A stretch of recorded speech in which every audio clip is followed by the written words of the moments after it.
The message came late on a quiet Sunday morning, 3 weeks before my mother's wedding. It wasn't an invitation. It was an execution. A cold, calculated dismissal written in a few perfectly chosen words. My mother, Carol, was getting married. For the third time, and as always, she wanted it to be the crowning performance of her life. Every dress fitting, every floral arrangement, every post she'd already scheduled for social media. It was all designed to show the world that she had won at everything. But her text cut through that illusion with surgical precision. "Darling, I've had to make some cuts. I'm afraid your new position is simply too distracting. We need this day to be about me, not your success. It's nothing personal." It was, of course, the most personal rejection I had ever received. My own mother had just uninvited me from her wedding because my success stole too much attention. She didn't want me there, not because I had done something wrong, but because I'd done something right. She wanted to shine alone, and she wanted me to help her pay for it. That was the moment I decided that when the spotlight finally found her, it wouldn't glorify her. It would expose her. If you've ever been the scapegoat in your family, if you've ever had your accomplishments twisted into threats, or your kindness used as a weapon against you, this story is for you. Hit that like button if you believe silence is the sharpest kind of power, and subscribe. Because this is the story of what happens when a narcissist finally meets her match. My name is Sarah, and my entire life was written by the roles my mother assigned us. For her, everything was theater, and we were her supporting cast. My existence was never something to celebrate. It was something to compare. I was the scapegoat. Too logical, too quiet, too unwilling to worship her reflection. I didn't fit her perfect picture. My older sister, Lisa, was the golden child. Pretty, charming, and endlessly devoted to Mom's version of truth. In Carol's story, Lisa was the graceful success, the one who married well, stayed nearby, and made her look good. I, on the other hand, was the difficult one. The daughter who moved 3 states away, built a career Mom couldn't even pronounce, and made a name for herself without her help. I worked in corporate financial compliance, a field my mother once called paperwork for people with no social life. But that paperwork had given me a master's degree, financial independence, and a professional understanding of exactly where people like Carol and her fiancé Victor cut corners. I didn't know it yet, but that knowledge would soon become my sharpest weapon. Victor, her newest project, was everything she thought screamed status. Handsome, foreign, well-dressed, and just mysterious enough to make her friends jealous. He talked about international trade as if he ran an empire, though I suspected he barely managed his own bills. Their wedding, her third, was planned as a 3-day spectacle. The reception alone cost more than my first condo. And the honeymoon? A 2-week luxury escape to the Maldives. It was all built for show. Filtered, hashtagged, and wrapped in a bow of fragile perfection. 3 months before the big event, I hit a career milestone. I was promoted to director at a major investment firm, earning a 6-figure bonus and a feature in a national business magazine. I should have seen it coming. The moment that article went live, the congratulations I got from my mother turned sour. Her voice on the phone dripped with jealousy hidden under honey. "Oh, Sarah, you sound so busy," she said. "Are you even going to have time for family things anymore? You know, not everyone enjoys being overshadowed." She wasn't asking. She was warning. The calls grew more frequent, each one sharpened by resentment. "You'll have to be careful at the wedding," she teased once. "It's Mom's day, not your victory lap." And then, that text came, the one that disinvited me. I stared at it for a long time, reading and rereading, each word cutting deeper.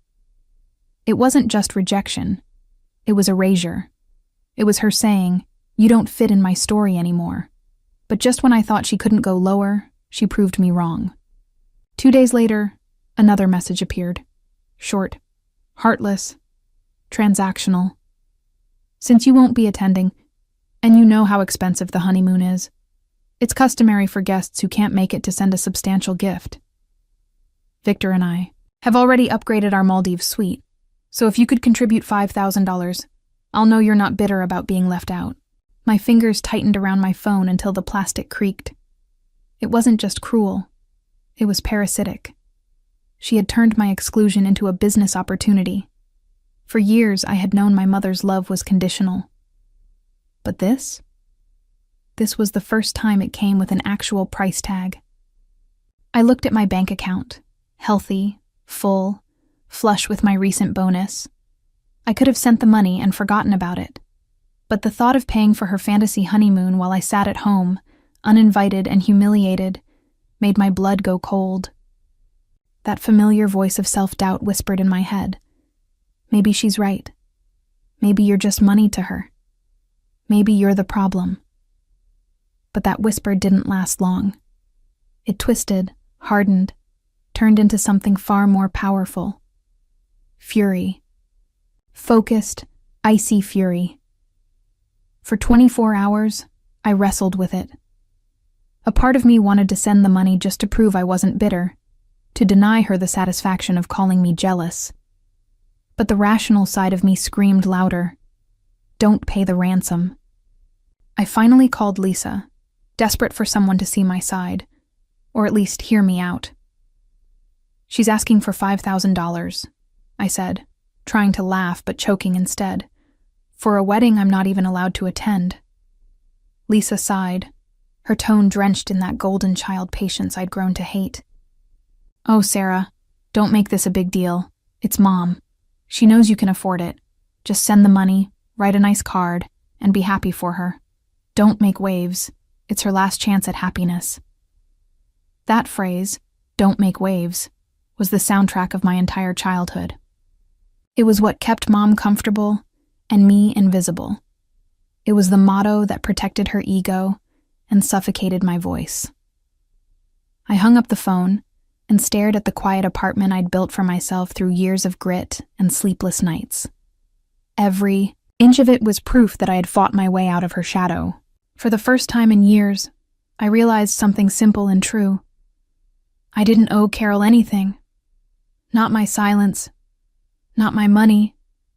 Not my obedience. I looked around my apartment, the product of my relentless ambition. I had fought for every square foot of it. I had worked through countless sleepless nights to build a career where I controlled the data, controlled the risk, and controlled my own destiny. Carol wanted me to voluntarily surrender my power and pay her for the privilege. That's when the decision crystallized. I wouldn't pay the ransom. I wouldn't fight her with tears. I would fight her with the only thing she truly understood: consequence. Carol believed my professional success was merely a title on a card, a shallow threat. I needed to prove to her that my career was the key to controlling her carefully constructed reality. She wanted her wedding to be perfect, untouchable, and defined by the honeymoon. That I realized was the perfect fragile target. I walked over to my desk, my spine straightening for the first time in days. The pain hadn't vanished, but it had been converted into a cold, diamond-hard resolve. Carol wanted me to feel the sting of exclusion. I would ensure she felt the blinding public shock of exposure. I pulled out my secure work phone. I texted the only person who could help me navigate the legal and financial murkiness of an international target, Daniel Peterson. Daniel was a senior partner in our firm's forensic risk assessment department and a close friend. He lived for finding the hidden dirt in global transactions. The text was simple, professional, and devoid of emotion. Daniel, high priority, completely off the books. I need an emergency deep dive profile on Victor Groom's last name. Focus on international assets and tax compliance specifically relating to travel to the Maldives. Find the hole. I was no longer Sarah, the hurt daughter. I was Sarah, the compliance director, and I was about to audit my mother's fiancé. Daniel's response was immediate and focused. He knew my request was personal, but respected my professional approach. I need access to specific databases, Sarah. Give me 48 hours, he wrote back. Those 2 days were agonizing, yet electrifying. I I continued, my normal work schedule, but underneath my mind was racing, building the various scenarios. I realized how much I knew about the hidden world of wealth, the world Carol so desperately wanted to inhabit. I knew the difference between tax avoidance and genuine compliance negligence. I was looking for the latter. When Daniel finally called, his voice was quiet, respectful, and slightly impressed. "Sarah, your instincts are incredibly sharp," he stated. "Victor is cleaner than most, but I found one thing. His international trade company made a sizable unreported asset transfer of about $150,000 to an offshore shell entity 6 months ago. It's structured Toby just under the threshold for automatic red flagging, but it's visible, if you know where to look. It's sloppy, but not necessarily a crime." He paused, letting the data sink in. Here's the kicker, though. When he filed his travel documents for the Maldives trip, he had to declare any high V-value assets he was transporting or any assets tied to his travel fund. He failed to declare this specific offshore bank account. It's a minor, easily corrected compliance issue technically, but if someone were to anonymously tip off Airport Customs and Border Protection CBP about the undeclared asset and the suspicious transfer right before his flight, he'd be flagged for secondary screening and potential detention for questioning. My heart didn't pound. It froze with cold, focused satisfaction. This was perfect. The issue wasn't big enough to permanently derail Victor's life or mine through legal trouble, but it was just big enough to derail the one thing Carol could not compromise on. The flawless illusion of her new glamorous life, the Maldives honeymoon. She wanted $5,000 for her suite upgrade. I was about to buy her a complete cancellation. Their revenge had to be surgical, non-traceable, and perfectly timed. I crafted the anonymous tip-off email meticulously. I used triple layers of VPNs, burner accounts registered in a different country, and wrote the email using precise, bureaucratic language that made it look like it came from an internal whistleblower or a competing firm's intelligence. I attached the relevant transaction summaries Daniel found, ensuring the information was detailed and credible enough to trigger a highly mandatory review. The plan was set. The wedding was a Saturday night. The flight was 2:01 a.m. Sunday morning. I would send the email exactly 3 hours before the flight at 11 p.m. 3 hours was the golden hour. Enough time for the tip to land on the desk of a lot night agent, be cross-referenced with Victor's recently filed travel documents, and trigger the flag before he could check in and get to the gate, but too late for him to cancel or change his documentation without massive public chaos. The day of the wedding arrived. I was miles away, sitting in my apartment, watching the ceremony unfold on Lisa's constant frantic social media stories. I saw Carol draped in lace and diamonds glowing with manufactured happiness. I saw Lisa beaming proudly as the beautiful golden child. I felt nothing. No sadness, no anger. Only their relentless cold anticipation of the clock ticking down to my chosen moment of consequence. The ceremony was long over. Their reception was deafeningly loud with forced cheer. Lisa's post showed Carol and Victor dancing, kissing, and toasting their perfect future. Everything was proceeding flawlessly, exactly as Carol had planned. The final hour approached. The family and guests were escorted outside for the grand departure. Carol and Victor, waving from a classic car that would take them straight to the airport for their late-night first-class flight to paradise. The illusion was complete. I looked at the time, 10:55 p.m., 5 minutes to go. He sat at my laptop staring at the send button. This was the point of no return. I was about to drop a digital bomb on my mother's perfect life. My hand hovered over the trackpad. I remembered Carol's text. "I'll know you're not bitter." At 11 p.m. precisely, I clicked. The anonymous tip, complete with the undeclared asset information and transaction logs, vanished into the ether, untraceable. I waited. The silence was agonizing. Did the email go to spam? Was the agent on duty lazy? I sat rigid in my chair, unable to look away from the clock as the minutes bled toward the flight time.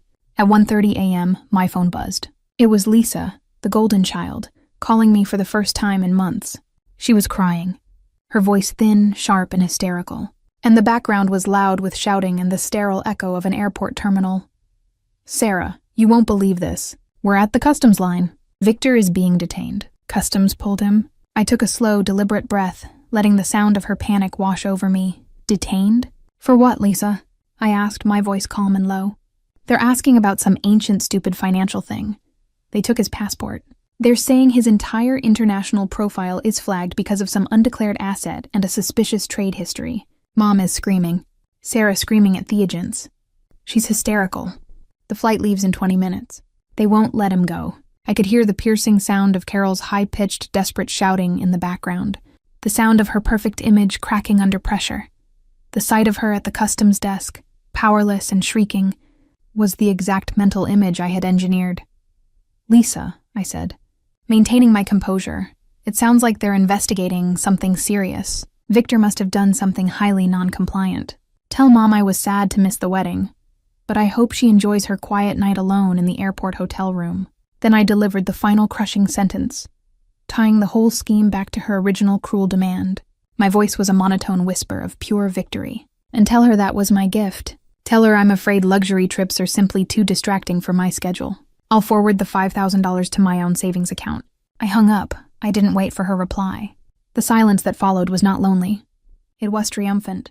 I didn't get the apology I deserved, but I got something far better. The undeniable public proof that my mother's fragile happiness was now subject to my invisible power. She wanted me to pay for her escape. I used my earned power to pay for her public failure. Victor spent 2 days being held for questioning. The authorities eventually cleared the minor compliance issue, but by then the honeymoon to the Maldives was completely lost. Carol was forced to spend the first week of her marriage stewing in a mediocre airport hotel, while Victor dealt with paperwork. The entire grand narrative of the wedding collapsed into a humiliating public story of financial complications. That revenge wasn't about money or violence. It was about validation. Carol tried to diminish me, to make me small, to make me apologize for achieving something real. She tried to profit from my exclusion. By ruining the one thing she held sacred, her public image, it proved that the power she feared in me was real. The ultimate prize was the realization that I was no longer the scapegoat. I was the one who held the control. She had tried to make me pay for her wedding, and I used my skills to make her pay for her narcissism. What do you think about Carol's fate? Did she get what she deserved for banning her own daughter? Let me know in the comments. Hit that like button and subscribe for more stories where the quiet sibling delivers the ultimate calculated revenge.